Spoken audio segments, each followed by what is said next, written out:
Hey everyone, welcome to the latest episode of Heroes Trek with me, your host Samir, and I'm happy to say I'm here to share some joy in 10-minute bits and bites with you guys to get a little break from the stressful world we live in. I was looking out the window earlier today and I saw it was a cloudy day and I'm like, oh, it's cloudy again. What book should I read? And I read a book and I loved it, and I'm going to share that love with you. The sun's come out now though. So looks like magic succeeds after all, and that's a bit of a hint. Again, there'll be some spoilers in this, so if you're of sensitive ears or don't want to be spoiled, I would say be careful where you tread in this video. In the meantime though, before we let's get some business out of the way, in the sense that please click that like button, subscribe, and tweet. You can tweet us at Heroes Trek. Oh, one more thing. Check out our other videos as well, or my other videos as well. It really helps out. And I want to share it with you. That's the main point of this stuff, is to share with you. So let's talk about a book and what I think is one of the best Justice League books out there. And this might be a controversial or thing that I say that might upset a few people, but I really do think that this book is actually better than the main Justice League book by Scott Snyder that's going on right now, the one that's following up from Dark Knight's Metal. I think that this book is better than the main one. And what can it be? Why, it's Justice League Dark. And that might be, I came into it with a lot of skepticism. I thought to myself, am I going to like this? Because I like the other books too. I like the original Justice League Dark and the New 52, but I didn't love it. And then the previous versions of like Shadow Pack and stuff like that were so-so and okay. But the one big selling factor for this is that it has an excellent writer. And I'm sorry if I mispronounced your name, James, but it's James Tynion IV is the writer for this book, and he's like a stealth writer, right? He's been working for years, but now it's at the big time writing the Batman book. All the best to him. He's great. He wrote his own creator-owned stuff is really good too. He came out with a book called The Woods from Boom Studios, and that's complete in trade paperback form. Or they actually have like the big hardcovers for that too now. But well worth a read. You can read his creator-owned stuff, which is excellently written. He has a knack for dialogue. He also wrote a previous run on Detective Comics. When Rebirth happened, he took over that book and had a great classic run on the Rebirth story. The one storyline right after Rebirth. So he did a great job with that. So that filled me with confidence with this book. The artist was an artist I'm not really familiar with, Alvaro Martinez Bueno, and another artist who does the issues, and they have a similar art style, so that's a good thing. So it's kind of uniform, and that's Raul Fernandez. So I wasn't really familiar with their artwork, but boy, they both can draw. They both can draw. They add such a moodiness to the book, and such a dynamic to the book that really adds depth and dimensional magic, making the pages come alive. So what is this book about? Justice League Dark. Now Justice League Dark has been traditionally the alternate Justice League, right? The team that deals with the magic and the dark side, not dark side from Apocalypse, but really for the dark side of the DC universe, the underbelly, the magical underbelly of the DC universe. This is a standard trade paperback. I wish this was a hardcover. I hope that they collect all the volumes. They're up to volume 4, I think now.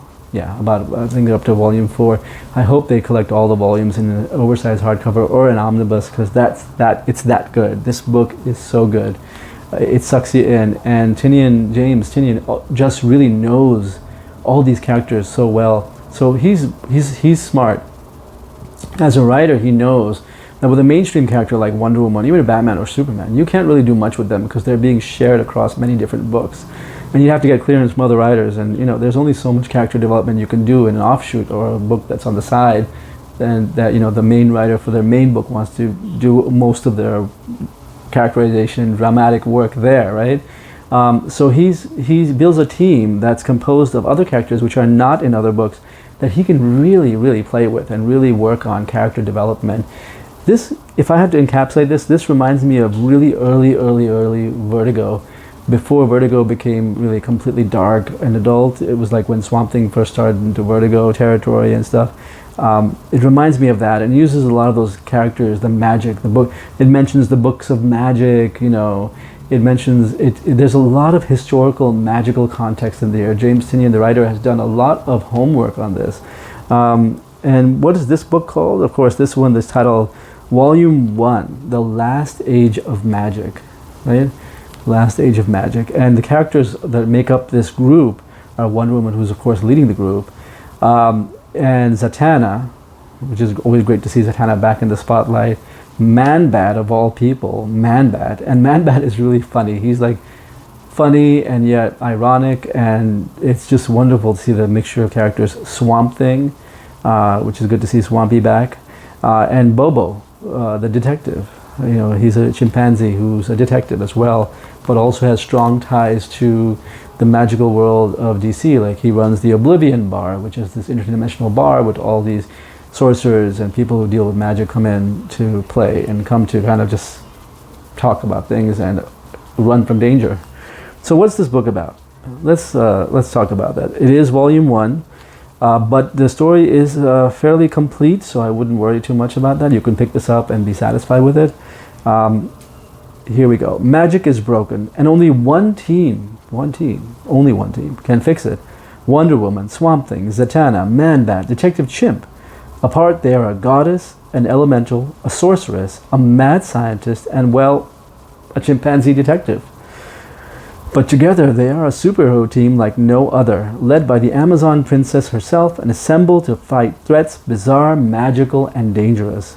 They are the Justice League Dark, and they're in trouble. The mystical gateway known as the Tree of Wonder. Now that has ties into Scott Snyder's Justice League book, The Tree of Wonder. You know, long story short, it's a celestial tree.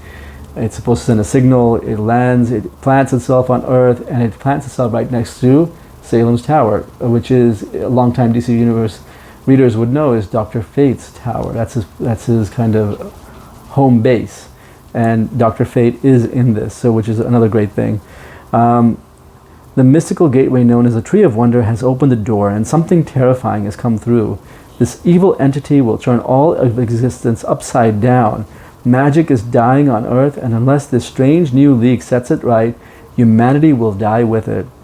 From the spellbinding creative team of superstar writer James Tynion IV, Batman, Teenage Mutant Ninja Turtles, but also, as I mentioned before, The Woods, and artist Alvaro Martinez Bueno, and I guess he did Detective Comics, comes a bold new vision of comics' most macabre team.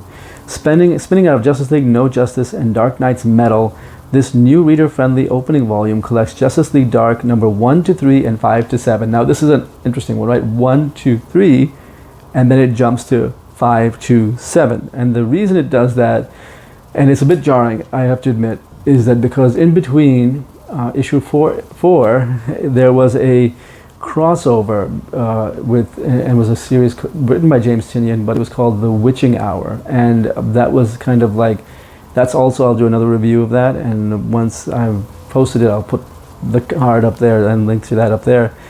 Basically, it's a tale that grows out of issue 1 to 3, breaks off into The Witching Hour, and then comes back and dovetails back into issues 5 to 7 of this book, Justice League Dark.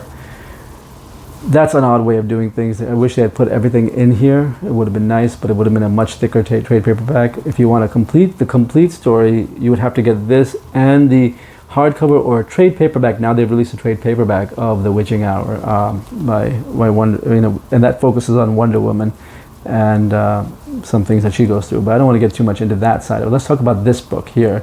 So, The Last Age of Magic. It's got great artwork. It's really tied into DCU and the magic of the DCU. Magic is dying. Of course, a lot of the writers are using the dark multiverse and all of that to really tie into, and use as a springboard for stories to move into the future. So, long story short, as we said, magic is dying. Wonder Woman pulls a team together of diverse and really odd characters. But James Tynion wisely keeps everything very intimate on a personal level, as Wonder Woman tries to gather all these characters together, and these characters you wouldn't even think would work well together, like Man-Bat. This is Kirk Langstrom with the Man-Bat head, but his regular body. He only goes full Man-Bat when he needs to. They work from beneath the Hall of Justice, underneath a half mile beneath the Hall of Justice. There's Dracula's kind of skeleton when he was a dragon. A long story, but in a short, but there's the Tree of Wonder, but it really goes into, he takes the time to let each of the characters breathe, and really focuses, each one of the characters gets a spotlight. There's a lot of trouble and problems that each one is going through. Zatanna can't use her magic. Swamp Thing is thinking about retiring and going into becoming one of the members of the Parliament of Trees. Man-Bat, of course, doesn't know what to do with himself, but he's a little goofy, a little crazy by the serum that he's been taking. And Wonder Woman is trying to decide what her place is in the magical underworld of the DC universe. Along the way, they realize that magic is broken, and that it's basically, there's a threat from the dark multiverse kind of coming out to kind of take all the magic away from Earth and to destroy it. And that's how the basic setup on this is that what's going on with magic? Why is it so out of whack? Why is it uncontrollable anymore? Now this goes back, and James Tynion goes back even the pre-history of the modern age of superheroes, talking about the first people that actually harnessed magic, and then the Lords of Order and Lords of Chaos and so on. So there's a lot of DC historical lore, magical lore in this, which really makes the series really stand out. And of course there's Dr. Fate. Love it when Dr. Fate appears, right? And all I'll say is that the last Dr. Fate, Khalid Nassour, who had a small run of stories, is in the book as well. So you've got the Dr. Fates, the two Dr. Fates, and then of course Nabu, who's always kind of weird and mysterious and crazy. So the team goes to, of course, talk to Dr. Fate, and they start, figuring out also how they can work together as a team. Along the way, they pick up multiple characters, not officially joining the team, but are working with the team, so which I liked, which is this team is not set with this limited number of characters. You've got John Constantine, Hellblazer, jumping in there, and it's always interesting to see him and his dynamic with Zatanna, as that was a relationship gone bad.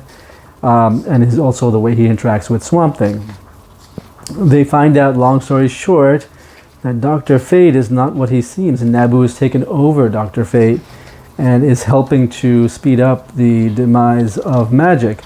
And along the way, of course, the manifestation of this otherworldly or dark multiverse, people that these creatures that can destroy magic, pops up, and Justice League Dark has no way of defeating him. And it's one of the creepiest designs I have seen of a villain in a long time. And let me pull it up here.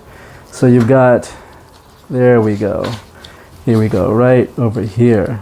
You've got the Upside Down Man. And as you can see, Alvarez really draws him like, it's just really creepy. This Upside Down Man literally is hanging upside down, but you can call me the Upside Down Man. And this is a real solid new villain. I believe it's a new villain. I haven't seen him anywhere else. Threat to Justice League Dark, and really ups the stakes. I mean, this story feels like it really matters. It's dealing with the future of magic in the DC universe, and no other book right now that's out there is dealing with this aspect of the DC universe, which brings the stakes even higher. It is like a crisis of its own. Great shot of Swamp Thing towering over the Salem's Dr. Fate's tower here, which has kind of been destroyed.